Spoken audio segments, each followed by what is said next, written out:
Welcome back to another video on bit biting JavaScript course. और इस video में हम बात करने वाले हैं एरेज के बारे में, एरे डिक्लेरेशन के बारे में, एरे कंस्ट्रक्टर के बारे में, एरे लिटरल्स के बारे में। साथ ही साथ डिफाइन करेंगे कुछ एरे रिलेटेड प्रॉब्लम्स को कि एरे में जब हम कंस्ट्रक्ट करते हैं तो क्या एरर्स आते हैं, किस तरह से एरे को रिकॉग्नाइज करते हैं हम, उसके थोड़े बहुत मेथड्स के बारे में इस वीडियो में जानेंगे। और अगली वीडियो जो इसकी आएगी उसमें हम एरे के मेथड से रिलेटेड बात करेंगे। और इस वीडियो में हम बेसिक बेसिक इंपॉर्टेंट पॉइंट्स जितने भी हैं सारे एरे के बारे में कवर करने वाले हैं, डेफिनेशन से लेकर डिक्लेरेशन तक सब कुछ इसमें होगा।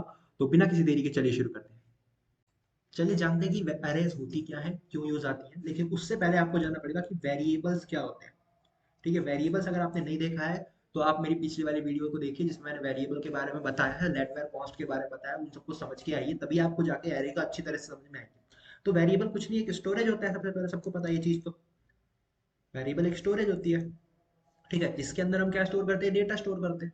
कोई भी डेटा स्टोर कर सकते हैं, ठीक है। लेकिन अगर मैं बोलता हूँ कि मेरे पास स्टूडेंट के मार्क्स है, चलिए स्टूडेंट के मार्क्स है, कितने मार्क्स हैं, 50 मार्क्स है। अब चलो 50 नहीं, अब की पहले मान दें कि 5 मार्क्स है मान लो मेरे पास। तो मेरे पास एक तरीका ये है कि मैं क्या कर सकता हूँ, अलग अलग वेरिएबल्स डिक्लेयर कर दूं, M1 M2 M3 M4 और M5, और इनमें ये 1 2 3 4 5 पांचों के पांचों नंबर स्टोर करा दूं, मेरा काम हो जाएगा। ठीक है। वहीं अगर मेरे पास 50 मार्क्स हो गए तो मैं 50 वेरिएबल एक बार के लिए डिक्लेयर कर सकता हूँ, कोई मेरे लिए दिक्कत वाली बात नहीं। 50 वेरिएबल M50 तक मैंने डिक्लेयर कर दिया और सबके सब मार्क्स उसमें स्टोर करा दिए। अब बोला 500 नंबर हो गए, 500 हुए, अब क्या करें। 500 तो नहीं कर सकते हम किसी भी हालत में, 500 वेरिएबल डिक्लेयर करना तो बड़ा मुश्किल काम है, ना ही ये ऑप्टिमम होगा, ना ही ये सही रहेगा कि भाई क्यों हम 500 करें फालतू में। ठीक है। तो इसका जो सॉल्यूशन है भाई, इतना ज्यादा डेटा है, इसको स्टोर करने के लिए हमें इतने सारे वेरिएबल डिक्लेयर करने पड़ेंगे। तो क्या हम इनको कुछ और तरीके से स्टोर कर सकते हैं। तो उस चीज को हम एरे के थ्रू सॉल्यूशन प्रोवाइड करते हैं उस चीज का, कि भाई हमें एक डेटा है, हमारे पास बहुत सारा डेटा है, उसको हमें स्टोर करना है। तो उस चीज को कैसे स्टोर करेंगे, in the form of an array. Array हमें इस चीज का सॉल्यूशन प्रोवाइड करता है। कैसे प्रोवाइड करते हैं वो मैं आपको बताता हूँ। एरे कुछ नहीं है, एरे एक कॉन्टिन्यूस ब्लॉक है मेमोरी का। हम जब भी कोई वेरिएबल डिक्लेयर करते हैं तो हमें एक ब्लॉक असाइन होता है, मैंने बताया था। ठीक है, पिछली वाली वीडियो अगर आपने देखी होगी तो मैंने उसमें बताया था, क्लियर किया था कि भाई किस तरह से वेरिएबल एलोकेट होता है। ठीक है, तो मान लीजिए एरे है, एरे को हम डिक्लेयर करते हैं। एरे का जो नेम होता है, हम एक एरे जब हम डिक्लेयर करते हैं तो हमें एक मेमोरी ब्लॉक मिल जाता है, एक बड़ा सारा मेमोरी ब्लॉक हमें असाइन हो जाता है। और हम बोलते हैं कि उसका नाम क्या है, ये नाम है उसका, जो हम उसको नाम देते हैं। एरे का नाम भी वेरिएबल के नाम के जैसा ही होता है, डॉलर से, अंडरस्कोर से, अल्फाबेट से, इन सब से ही बनता है वो मिलके, सेम एज वेरिएबल का नाम। ठीक है। लेकिन होता क्या है कि वेरिएबल में हमें छोटी मेमोरी होती है एलोकेट, और एरे में हमें बड़ी मेमोरी हो जाती है। और अगर बड़ी नहीं होती तो एक डायनेमिक मेमोरी हो जाती है जो एक्सपेंड करती रहती है, जैसे हम उसमें एलिमेंट्स ऐड करते रहते हैं, जैसे एक्सपेंड करती रहती है वो। ठीक है। तो जैसे हमने एक एरे डिक्लेयर करी तो हमें एक बहुत बड़ा मेमोरी ब्लॉक, आप समझ सकते हैं, बहुत बड़ा मेमोरी ब्लॉक क्या हो गया, मिल गया। ठीक है, मिल गया। अब हमने क्या किया, उस मेमोरी ब्लॉक के छोटे छोटे छोटे छोटे पार्ट्स हमें मिले। ठीक है, वो मेमोरी ब्लॉक बड़ा तो है लेकिन उसमें भी छोटे छोटे छोटे छोटे पार्ट्स डिवाइडेड है। ठीक है, ऐसे ये पार्ट है, ये पार्ट है, ये पार्ट है, ये पार्ट है, ये पार्ट है, ये पार्ट है, ये पार्ट है, तो ये सारे पार्ट्स हमारे पास डिवाइडेड है। ठीक है। और इनके अंदर हम क्या करते हैं, फिर डेटा को पुट करते हैं। अब मैंने क्या किया, मेरे पास 500 नंबर थे, मैंने बोला कि भाई मेरे को एक एरे डिक्लेयर कर दो। ठीक है, एरे डिक्लेयर कर दी, बहुत बड़ी मेमोरी एलोकेट भी हुई। हमने क्या किया, उन 500 के 500 नंबर को उसमें डंप कर दिया। तो एक एक करके वो एक एक नंबर, 1 2 3 4 सारे एक एक करके नंबर वो छोटे छोटे छोटे छोटे ब्लॉक्स में वो असाइन हो गए वो नंबर्स। ठीक है। तो क्या हो गया, एक लिस्ट टाइप क्रिएट हो गई। कैसी होगी, एक लिस्ट टाइप क्रिएट होगी, एक किसकी, मेमोरी एड्रेसेस की, या फिर ब्लॉक्स की एक लिस्ट क्रिएट हो गई, जिसमें ये सारा हमारा डेटा है, 500 500 500 के 500 नंबर है, सारा का सारा हमारा डेटा पड़ा हुआ है उस लिस्ट के अंदर। ठीक है, तो इसी लिस्ट को हम क्या कहते हैं, नथिंग बट एरे। एरे क्या है, एक कॉन्टिन्यूस ब्लॉक है जिसमें छोटे छोटे छोटे सब ब्लॉक्स हैं, उनके अंदर हमारा डेटा स्टोर होता है जाके। ठीक है, अब इससे क्या फायदा हुआ, इससे फायदा ये हुआ कि सबसे पहली बात को इतने सारे वेरिएबल बनाने थे, अब उनसे वो 500 वेरिएबल की जगह हमने कितने वेरिएबल बना दी, एक वेरिएबल बनाया और उस चीज को खत्म करा, हमने काम समाप्त किया। दूसरी बात, दूसरा फायदा ये हो गया कि भाई अब हमें अलग अलग नाम से वेरिएबल को कॉल करने की जरूरत नहीं है। हमने M1 बनाया था, M2 बनाया था, M50 बनाया था, M500 बनाया था, ऐसा कर करके बहुत सारे वेरिएबल्स हम बनाएंगे अगर हमें एरे का यूज नहीं करेंगे तो। ठीक है। अब हम एरे के मदद से हमें ये सारे नामों का झंझट रखने के दिमाग में कोई जरूरत नहीं है, हमें एक वेरिएबल का नाम कॉल करेंगे, हमें डेटा मिल जाएगा, ठीक है। लेकिन अब इन सब ब्लॉक्स को भी कॉल करने का एक तरीका होता है, ठीक है। हमने एक वेरिएबल तो बना दिया जिसका नाम हमने कुछ रख दिया और जो कि एक एरे था। अब उसके अंदर भी सब ब्लॉक्स हैं, हम चाहते हैं कि इस वाले सब ब्लॉक के अंदर ये डेटा हो। भाई ये हमारे पास मान लीजिए 5 का मैंने एक एरे बनाई, 5 ब्लॉक्स की मैंने एक एरे बनाई, मैंने इसमें रखा 1 2 3 4 5, ये 5 रख दिया हमने यहाँ पे, ठीक है। तो मैं चाहता हूँ कि इस जो ब्लॉक है इसके डेटा को मेरे को पता करना है, तो मैं इस ब्लॉक को पर्टिकुलरली इस ब्लॉक को कैसे पॉइंट करूंगा, पर्टिकुलरली इस ब्लॉक को कैसे पॉइंट करूंगा, ये तो एरे पॉइंट होगी किससे, नाम से, ये पूरी की पूरी एरे किससे पॉइंट हो रही है, उस नाम से। लेकिन मुझे तो पर्टिकुलरली इस सब ब्लॉक को पॉइंट करना है, इस छोटे वाले ब्लॉक को पॉइंट करना है, तो वो कैसे करूंगा, उसके लिए हम करते हैं इंडेक्सेस का यूज। इंडेक्सेस का यूज मतलब, इंडेक्स मतलब कि जैसे हम कॉपियों में इंडेक्स लिखते हैं या बुक्स में इंडेक्स आपने देखा होगा, तो इंडेक्स क्या करता है, पेज नंबर बता देता है, ये वाला टॉपिक इस वाले पेज नंबर पे, ये वाला टॉपिक इस वाले पेज नंबर पे। तो ये भी इस तरह से ही होता है कि जो ये हम क्या करते हैं, ये ब्लॉक के इंडेक्स प्रोवाइड कर देते हैं, ब्लॉक को एक एक इंडेक्स प्रोवाइड कर देते हैं, ब्लॉक को क्या प्रोवाइड करते हैं, उनके नंबरिंग प्रोवाइड कर देते हैं। तो हमारी जो एरे में नंबरिंग स्टार्ट होती है, जो इंडेक्सेस स्टार्ट होते हैं, वो कहाँ से स्टार्ट होते हैं, जीरो से स्टार्ट होते हैं। Index is nothing but numbers, index is nothing but numbering, सब ब्लॉक्स की नंबरिंग को हम कहते हैं इंडेक्स, जो कि कहाँ से स्टार्ट होता है, जीरो से स्टार्ट होता है। अब हमें कोई भी ब्लॉक को एक्सेस करना है, कोई भी सब ब्लॉक को एक्सेस करना है, तो हम किस इस इंडेक्स के थ्रू एक्सेस कर सकते हैं। मैंने बोला एरे का सेकंड वाला इंडेक्स मुझे बता दो, तो ये बोलेगा कि भाई सेकंड वाला इंडेक्स, वो डायरेक्ट जैसे ही इसने देखा टू, ये पहुंच गया इस वाले ब्लॉक पे, इस वाले ब्लॉक पे, इस वाले ब्लॉक पे पहुंच गया। एक बार वापस समझते हैं, मेरे पास ये एक एरे है जिसमें मैंने 4 5 पार्टीशन कर दिए और मैंने बोला 2 3 4 6 7, ठीक है। मैंने बोला इंडेक्सेस दे दो, इस एरे का नाम कुछ भी ले लो, एक्स वाई जेड ले लेते हैं, इस एरे का नाम कुछ भी ले सकते हैं हम, एज अ वेरिएबल हम ले सकते हैं नाम। तो इसका नाम ले लिया एक्स वाई जेड। हमने बोला कि भाई इस एरे में सब ब्लॉक्स होते हैं, सब ब्लॉक्स के अंदर हम सब ब्लॉक्स को पॉइंट करना चाहते हैं, तो सब ब्लॉक्स को पॉइंट करने के लिए क्या यूज करते हैं, इंडेक्सिंग यूज करते हैं। इंडेक्सिंग कहाँ से स्टार्ट होती है, जीरो से स्टार्ट होती है। तो हर एक ब्लॉक को मैंने एक नंबर दे दिया जिसे हम कहते हैं इंडेक्स, और वो कहाँ से स्टार्ट होता है, जीरो। तो ये पहला वाला ब्लॉक है, उसका जो नंबर होगा वो जीरो होगा, दूसरे वाले ब्लॉक का जो नंबर होगा वो वन होगा, तीसरे वाले का दो, चौथे वाले का तीन और पांचवे वाले का चार, ठीक है। इस तरह से हो गया। अब अगर मुझे एक्सेस करना है ये वाला ब्लॉक, तो मैं क्या करूंगा, एक्स वाई जेड, बोला भाई एक्स वाई जेड क्या है, मेरी एरे है, उसका कौन सा ब्लॉक एक्सेस करना है, वो इस ब्रैकेट के अंदर आप लिखना, मुझे सेकंड नंबर का ब्लॉक एक्सेस करना है, तो ये डायरेक्ट किसको पॉइंट करेगा, सेकंड नंबर वाले ब्लॉक को पॉइंट कर देगा। इसे हम कहते हैं indexing. Indexing is nothing but a way of representing a sub block, way of representing a sub block is nothing but indexing, ठीक है। तो हमने ये तो समझ लिया कि भाई एरे क्या होती है, क्यों यूज आती है, भाई वेरिएबल को कम कर देती है, ठीक है, सब ब्लॉक्स में डिवाइड कर देती है, कि और उसमें इंडेक्सिंग एक कुछ होता है जिसके थ्रू हम नंबरिंग कर सकते हैं सब ब्लॉक्स की। ये हमने क्लियर कर लिया है यहाँ पे, ये बहुत ही इंपॉर्टेंट टॉपिक था जो कि एरे को फुलफिल हमने पूरा समझ लिया है यहाँ पे, ठीक है। अब बात करते हैं कि भाई एरे को हमने समझ तो लिया, भाई कोड किस तरह से करेंगे, कोड किस तरह से करेंगे, हम बोलते हैं वेरिएबल ए इक्वल टू कुछ भी, हम उसको नंबर दे देते हैं या फिर कह लो कुछ भी स्ट्रिंग दे देते हैं, इस तरह से देते हैं।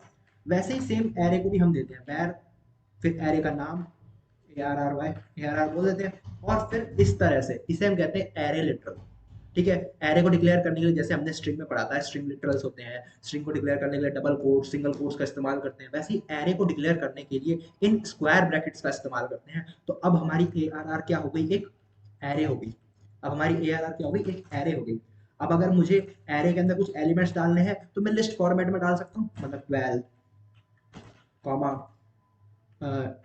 13 कॉमा 14, या कह लो कुछ भी, ऐसे कर करके हमें 500 नंबर इसमें स्टोर कर देंगे, तो हमारा एक ही वेरिएबल ने पूरे के पूरे 500 नंबर को या 3 नंबर को 4 नंबर को जितने भी हम करना चाहे कर सकते हैं, उसको स्टोर कर लिया। अब अगर मैं बोलूँ कंसोल लॉग ARR सब ब्लॉक पॉइंट करने हैं, तो भाई ये एक सब ब्लॉक हो गया, ये एक सब ब्लॉक हो गया, ये एक सब ब्लॉक हो गया, ठीक है। तो इसका इंडेक्स, इस सब ब्लॉक को एक्सेस करना है तो इसका कुछ इंडेक्स होगा, पर्टिकुलरली इस इंडेक्स के थ्रू हम इसको एक्सेस कर सकते हैं। तो मैंने आपको सिंटेक्स बताया था कि भाई एरे का नाम कर स्क्वायर ब्रैकेट्स और उसके अंदर हम इंडेक्स लिख देते हैं। तो हमें कौन सा 13 एक्सेस करना है, तो 13 का इंडेक्स क्या है, 1 है, तो मैं यहाँ पे 1 लिख दूंगा, तो पास 13 एक्सेस हो जाएगा, बोल देगा 13 निकाल के दे देगा तुम्हें, और 13 की तो 13 यहाँ पे प्रिंट कर दिया इसने, देखिए तो इस तरह से हम क्या कर सकते हैं, एरे को डिक्लेयर करके एक्सेस कर सकते हैं। कैसे डिक्लेयर करते हैं, स्क्वायर ब्रैकेट्स में हम एरे को डिक्लेयर करते हैं, उसके अंदर हम सब ये एलिमेंट्स प्रोवाइड कर देते हैं जो कि सब ब्लॉक में कॉमा सेपरेटेड होते हैं और सब ब्लॉक में जाके स्टोर होते हैं, ठीक है। और उसके हम किसी भी एलिमेंट को एक्सेस करना चाहें तो हम इंडेक्सिंग के थ्रू, नंबरिंग के थ्रू एक्सेस कर सकते हैं। तो मैंने जैसे यहाँ पे 1 को एक्सेस किया, मैं यहाँ पे और भी एलिमेंट डाल सकता हूँ, ठीक है। देखिए मैं आपको एक चीज बताता हूँ कि जावास्क्रिप्ट में हमारे पास एरे के अंदर हम कोई सा भी डेटा टाइप डाल सकते हैं, मतलब हम मिक्स डेटा टाइप डाल सकते हैं भाई, एरे में कहीं नंबर डाल दिया, कहीं स्ट्रिंग डाल दी, कहीं कुछ डाल दिया, कहीं ऑब्जेक्ट डाल दिया, कुछ भी, कोई सा भी डेटा टाइप डाल सकते हैं। और उन सबको क्या कर सकते हैं, comma separated value, comma separate से हम बता सकते हैं कि भाई ये अलग ब्लॉक है, ये अलग ब्लॉक है, ये अलग ब्लॉक है। और वही चीज यहाँ पे हम इंडेक्स के थ्रू इसको एक्सेस कर सकते हैं। तो यहाँ पे बस 6 की है, तो 6 में कौन सा पांचवा इंडेक्स मेरे को एक्सेस करना है, तो पांचवा इंडेक्स ये वाला है, 0 1 2 3 4 5, तो 645 है, तो इसको प्रिंट कर देना चाहिए 645, तो यहाँ पे 645 इसने प्रिंट कर दिया। तो इस तरह से हम एरे के एलिमेंट्स को एक्सेस कर सकते हैं, एरे को डिक्लेयर कर सकते हैं with the help of array literals. Array literals की तरह हमने ये जो स्क्वायर ब्रैकेट्स है इनको कहते हैं एरे लिटरल्स, जैसे हमने स्ट्रिंग लिटरल्स में वो बैकटिक्स पढ़े थे, वैसे ये है एरे लिटरल्स। अच्छा, अब हमने इनको डायरेक्ट डिक्लेयर कर दिया इस एरे को, मैंने बोला कि भाई एक एरे बनाओ जिसके अंदर कुछ सब ब्लॉक्स बना दो और ये वैल्यू स्टोर कर दो इसके अंदर, और इस तरह से उसको एक्सेस कर लो। अब मेरे को क्या करना है, मेरे को एक एरे और बनानी है बी, एरे बनानी है बी, एरे बनानी है बी। मैंने एक एरे बना दी जो कि एम्प्टी है, इस वक्त इसमें कुछ भी नहीं है, ठीक है। अगर मैं इसको console.log करा के देखूं ना बी, तो इसके अंदर अभी इसके अंदर कुछ भी नहीं है, ये एम्प्टी है, बिल्कुल खाली पड़ी है, इसकी बिल्कुल जीरो है, ठीक है। अब मैं क्या चाहता हूं कि बी के अंदर मैं कुछ वैल्यू डालूं, ठीक है। तो मैं चाहता हूं कि बी के अंदर कुछ वैल्यू डालूं, तो मेरे को एक सब ब्लॉक क्रिएट करना पड़ेगा, नहीं पड़ेगा, सब ब्लॉक क्रिएट करना पड़ेगा, वैल्यू डालनी है तो सब ब्लॉक क्रिएट करना पड़ेगा। सब ब्लॉक हम कैसे क्रिएट कर दें, उसको नंबरिंग प्रोवाइड करके कर सकते हैं क्रिएट। तो यहाँ मैंने क्या किया, बी एक एरे है, उसको सब ब्लॉक मैंने नंबरिंग सब ब्लॉक दे दिया, भाई इस सब ब्लॉक में, बी के इस सब ब्लॉक में आपको क्या डाल देना है, 12 डाल देना है। तो अब इसको अगर मैं आपको दिखाऊं तो देखिए यहाँ पे 12 आ गया, मैंने क्या किया, ऐड कर दिया इंडेक्स, ऐड कर दिया इसके अंदर सब ब्लॉक, ठीक है। ऐसे ही अगर मैं बोलूं कि 3, अब देखिए यहाँ पे मैंने 0 था, अब इसके अंदर 1 और 2 सब ब्लॉक्स नहीं है, इसके अंदर 1 और 2 सब ब्लॉक्स नहीं है, तो इसके अंदर क्या आएगा, इसके अंदर यहाँ पे एम्प्टी, एम्प्टी हो जाता है। जैसे ही मैं इंडेक्स को एक्स्ट्रा इंडेक्स क्रिएट कर देता हूँ, मतलब जैसे मैंने यहाँ पे 1 और 2 क्रिएट नहीं करे, तो इसके अंदर 1 और 2 की जगह एम्प्टी आ गया, मतलब एक एम्प्टी ब्लॉक आ गया, एम्प्टी सब ब्लॉक आ गया। उनको मैं भर सकता हूँ कैसे, 1 से, 0 और 2 से, 2 भर दो इसमें। तो इसने क्या कर दिया, यहाँ पे वो चीजें भर दी और बोल दिया इस तरह से मैंने पूरी आपकी एरे को बना दिया है, सब ब्लॉक्स बना दिए हैं। तो मतलब मैं बाहर से भी सब ब्लॉक्स क्रिएट कर सकता हूँ, और इस मेथड, इस इंडेक्सिंग के थ्रू मैं सब ब्लॉक्स को बना भी सकता हूँ, मतलब सब ब्लॉक्स को एक्सेस भी कर सकता हूँ इंडेक्सिंग के थ्रू, सब ब्लॉक्स को बना भी सकता हूँ इंडेक्सिंग के थ्रू। मतलब अगर एम्प्टी एरे दे दी तो मैं सब ब्लॉक का यूज करूंगा या फिर इंडेक्सिंग का यूज करूंगा सब ब्लॉक्स बनाने में, एलिमेंट्स को अंदर पुट करने में।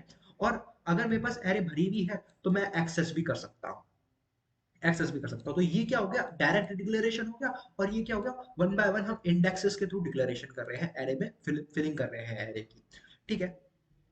ये चीज, अब हमने देखा कि जो एरे है वो किस किस तरह से डिक्लेयर की जा सकती है। अब एरे के डिक्लेरेशन का एक और तरीका है जिसे हम कहते हैं विद हेल्प ऑफ कंस्ट्रक्टर, या फिर कह लो न्यू कीवर्ड। हमने पढ़ा था स्ट्रिंग को भी हम इस तरह से डिक्लेयर कर सकते थे, फिर मैंने बोला वैर एक्स। मैं आपको एक और बात बता दूं, हम यहाँ पे जनरली हम एरे को जब भी डिक्लेयर करते हैं तो हम कॉन्स्ट कीवर्ड का इस्तेमाल करते हैं, क्योंकि कॉन्स्ट कीवर्ड के बारे में मैंने आपको जैसा बताया था मेरी पिछली वाले वीडियोस में, वो क्या करता है, ब्लॉक स्कोप का होता है, उसकी रीडिक्लेरेशन नहीं हो सकती और उसके कई सारे अलग अलग फायदे हैं। तो हमें large amount of data array में स्टोर करना पड़ता है, तो वो चेंज ना हो जाए इस वजह से हम कॉन्स्ट का यूज करते हैं, वो गलती से चेंज ना हो जाए इस वजह से हम कॉन्स्ट का यूज करते हैं, बस और कोई रीजन नहीं है। इस वजह तो कॉन्स्ट के थ्रू डिक्लेरेशन करना एरे की अच्छी प्रैक्टिस होती है। मैं बता रहा था कि हम कंस्ट्रक्टर के थ्रू भी एक एरे क्रिएट कर सकते हैं, तो इस तरह से कंस्ट्रक्टर के थ्रू हम एक एरे क्रिएट करते हैं, ठीक है। मैंने बोला 7,8,9 की एक एरे क्रिएट कर दो और console.log करा दो इसको एक्स को कंसोल लॉग कराया, तो देखिए एक एरे मेरी यहाँ पे इस तरह से भी क्रिएट हो गई। अच्छा, इस तरह से क्रिएट होगी, कोई बात नहीं। हमने दोनों तरीके सीख लिए कि हम स्ट्रिंग एरे लिटरल्स के थ्रू और एक कंस्ट्रक्टर के थ्रू किस तरह से एरे क्रिएट कर सकते हैं। कंस्ट्रक्टर्स मैंने बताऊंगा तब जब मैं ऑब्जेक्ट और क्लासेस के बारे में आपको पढ़ाऊंगा। ऑब्जेक्ट और क्लासेस की वीडियो में कंस्ट्रक्टर फुली एक्सप्लेन करेंगे। लेकिन तब तक आप ये जानिए कि जो कंस्ट्रक्टर होता है वो एक चीज को बनाने में यूज आता है। मतलब कोई भी एक एरे है तो एरे को बनाने में यूज आएगा, स्ट्रिंग का कंस्ट्रक्टर तो स्ट्रिंग बनाने में यूज आएगा। तो ऐसे तरीके से हम कंस्ट्रक्टर का यूज करके बना सकते हैं। ठीक है। कंस्ट्रक्टर एक फंक्शन होता है, ठीक है, जिसके अंदर हम कुछ आर्ग्यूमेंट्स पास करते हैं। जैसा कि मैंने फंक्शन वाली वीडियो बताया था कि आर्ग्यूमेंट्स क्या होते हैं, वही चीज यहाँ पे है कि हम कुछ आर्ग्यूमेंट्स पास करते हैं। ठीक है। एरे के कंस्ट्रक्टर के साथ एक दिक्कत है। क्या दिक्कत है? कि एरे के कंस्ट्रक्टर में जब मैं मल्टीपल आर्ग्यूमेंट्स पास करता हूं तो वो उसको एज एलिमेंट ट्रीट करता है। और अगर मैं बोलता हूं कि भाई सिंगल आर्ग्यूमेंट पास कर दिया मैंने, तो उसको एज लेंथ ट्रीट करता है वो एरे की। मतलब कि एरे 7 लेंथ का होएगा, मतलब वो क्या करेगा, 7 सब ब्लॉक्स को रिजर्व कर देगा आपके लिए। ये इसके साथ एक दिक्कत है। तो अगर मैं यहाँ पे बोलूं कंसोल लॉग एक्स, तो आप अगर सोच रहे हो कि इसके अंदर 7, एरे के अंदर 7 आ जाएगा, जैसा कि हमने पिछले में देखा था कि भाई जब मैंने यहाँ पे 8 9 दे रहा था तो बस 7 8 9 इसमें पुट हो गया था। अगर मैं यहाँ से इनको हटा दूं तो आपको लग रहा है कि 7 अंदर आ जाएगा, पर ऐसा नहीं है। ये क्या है, एक ये इसकी एरे का साइज देता है अगर सिंगल आर्ग्यूमेंट देता है। तो ये एरे एम्प्टी है इस वक्त। देखिए, एम्प्टी ब्लॉक्स है हमारे पास 7, और कुछ नहीं। तो ये कंस्ट्रक्टर के साथ एक दिक्कत है। तो अगर आपको कभी भी सिंगल एलिमेंट की एरे डिक्लेयर करनी हो, सिंगल एलिमेंट की एरे डिक्लेयर करनी हो, तो आप क्या यूज करें, स्ट्रिंग लिटरल्स का यूज करें जनरली। ठीक है। वरना आप क्या कर सकते हैं, वरना आप क्या कर सकते हैं, कंस्ट्रक्टर का यूज कर सकते हैं। कैसे, वो मैं आपको बताता हूँ। देखिए मैंने यहाँ पे क्या किया, बोला कि भाई कंस्ट्रक्टर है तो x के 0 इंडेक्स में मैं क्या कर दूंगा, 0 डाल दूंगा या 8 डाल दूंगा, कुछ भी डाल दूंगा। तो ये क्या कर देगा, यहाँ पे मेरे को बता देगा, पुश कर देगा। मेरे पास क्या किया इसने कि मेरे पास एक एरे बनाई जिसका साइज 7 था, और उस फिर मैंने क्या किया, x के 0 मतलब एरे के 0 इंडेक्स पे मैंने 8 डाल दिया और x को प्रिंट करा दिया। तो ये क्या कंस्ट्रक्टर था, एरे कंस्ट्रक्टर था ये। ठीक है। एरे कंस्ट्रक्टर ये होते हैं। एरे लिटरल्स में और एरे कंस्ट्रक्टर के बारे में हमने डिफरेंस भी जान लिया कि किस तरह से एरे लिटरल्स और एरे कंस्ट्रक्टर डिफरेंट होते हैं। कि भाई इसमें हम सिंगली यूज कर सकते हैं, सिंगली एक एलिमेंट को डिक्लेयर कर सकते हैं, सिंगल एरे को डिक्लेयर कर सकते हैं। और इसमें हम अगर देंगे एक एक पर्टिकुलर सिंगल एलिमेंट देंगे तो ये उसको एज अ लेंथ कंसिडर करेगा, एज लेंथ कंसिडर करेगा। अब जैसे जैसे कि मैंने यहाँ पर आपको ये डिक्लेयर किया था कि भाई ये मेरी एक एरे है, कंसोल लॉग बी कर दिया, तो कंसोल लॉग बी करने से मेरे पास एलिमेंट में क्या प्रिंट होएगा, 12 0 0 12। इस तरह के कुछ एरे बननी चाहिए, तो ये बन गई एरे। अब मेरे पास ये एग्जिस्टिंग एरे हो गई बी। मैं चाहता हूं कि बी के 0th इंडेक्स पे अब 12 ना रहे और बोल दे कि भाई 24 आ जाए। तो क्या मैं इसको कर सकता हूँ, क्या मैं इसको म्यूटेट कर सकता हूँ, किसी एलिमेंट को चेंज कर सकता हूँ मैं, एग्जिस्टिंग सब ब्लॉक के जो अंदर डेटा है उसको चेंज कर सकता हूँ। हाँ, हम ऐसा एरे में कर सकते हैं। तो यहाँ पे देखिए, पहले हमारी एरे थी 12 0 0 12, अब हमारी होगी 24 0 0 12। तो एक नई एरे बन गई, मतलब कि नई एरे नहीं बनी, हमने एग्जिस्टिंग सब ब्लॉक के अंदर जो डेटा था, सब ब्लॉक के अंदर पहले से जो डेटा पड़ा था उसको हमने चेंज कर दिया, ओवरराइड कर दिया, 12 से 24 क्रिएट कर दिया उसको। ठीक है। तो ये क्या होता है, किस तरह से हम एरे के एलिमेंट्स को चेंज कर सकते हैं, ये पार्ट है। अगला पार्ट जो हमारा आता है वो आता है कि एरे को रिकॉग्नाइज कैसे करें। हमने पढ़ा था टाइप ऑफ ऑपरेटर, कि किसी भी वेरिएबल को हमें रिकॉग्नाइज करना है तो हम बोलते हैं where x इक्वल टू 90, और बोला भाई console dot log type of x। तो x का टाइप बता देगा और बोल देगा कि भाई x का टाइप है नंबर। तो ये हमने रिकॉग्नाइज कर लिया कि भाई ये x जो है वो नंबर है। मैं चाहता हूं कि मैं एक एरे बनाऊं, const a इक्वल टू 90 89। तो एक दो एलिमेंट की एरे बन गई।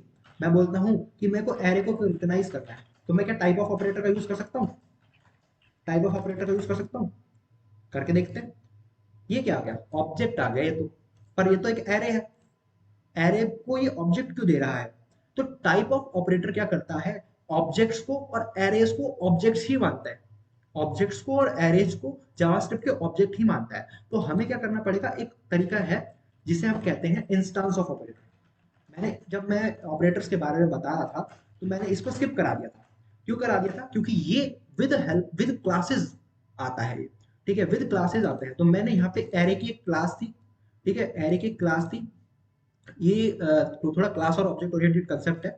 एरे की एक क्लास है, हमसे बोला गया कि क्या ए एरे की क्लास का इंस्टेंस है क्या? ए एरे की क्लास का इंस्टेंस है, तो यहाँ पे हम चेकआउट करते हैं कि क्या ये है ट्रू। तो इसने बोल दिया ट्रू, हाँ है, इसका मतलब मेरी ए जो है मेरा एरे है, ए जो है मेरा एरे है। तो ये बोला कि ए इंस्टेंस ऑफ एरे, या ए एरे का इंस्टेंस है, तो बोला हाँ ये एरे का इंस्टेंस है। तो हमने इससे रिकॉग्नाइज कर लिया कि ये एक एरे का इंस्टेंस है। किस तरह से हम एरे को रिकॉग्नाइज कर सकते हैं? टाइप ऑफ ऑपरेटर क्या देता है? टाइप ऑफ ऑपरेटर हमें बताता है कि ए जो है मेरा एक ऑब्जेक्ट है, लेकिन ये हमें बताता है कि हाँ ये एक एरे का एक एरे है, ये हमारी क्या है, एक एरे है, ट्रू रिटर्न कर देता है। तो ये क्या हो गया कि किस तरह से हम एरे को बना सकते हैं, किस तरह से डिक्लेयर कर सकते हैं, वैल्यूज को किस तरह से चेंज कर सकते हैं, मल्टीपल टाइप ऑफ डिक्लेरेशन किस तरह से होती है एरे की। तो ये सब हमने इस वीडियो में कवर अप कर लिया है। अगली वीडियो में हम पढ़ेंगे मेथड्स के बारे में, एट्रीब्यूट्स के बारे में, और अलग अलग चीजों के बारे में। हम एरे के मेथड्स की और कुछ प्रॉपर्टीज के बारे में हम पढ़ने वाले हैं। एरे को किस तरह से लूप के साथ हम यूज करते हैं वो भी हम अगली वीडियो में पढ़ेंगे। तो इस वीडियो में हम इतना ही रखते हैं, तब तक के लिए आप एरे के साथ कुछ और डिस्कस करें और एरे के बारे में समझें और इसको थोड़ा और कंसेप्ट को डीपली अंडरस्टैंड करने की कोशिश करें। तब तक के लिए take care and bye bye.